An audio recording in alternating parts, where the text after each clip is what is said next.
Dalawang kaso ng monkeypox na itala sa Barm Region.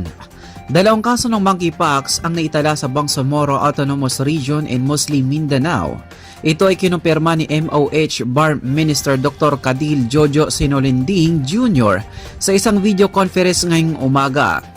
Ang unang kaso ay nagmula sa bayan ng Sultan Kudarat, habang ang ikalawa naman ay sa Datu Udin Sinsuat, parehong nasa lalawigan ng Maguindanao del Norte. Kasabay nito, 6 pang mga individual ang kasalukuyang iniimbestigahan at minomonitor bilang mga suspected cases.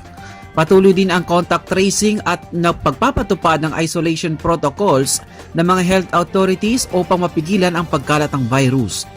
Nananawagan naman ang Minister of Health sang Barm sa publiko na manatiling kalmado ngunit laging maging handa at alerto.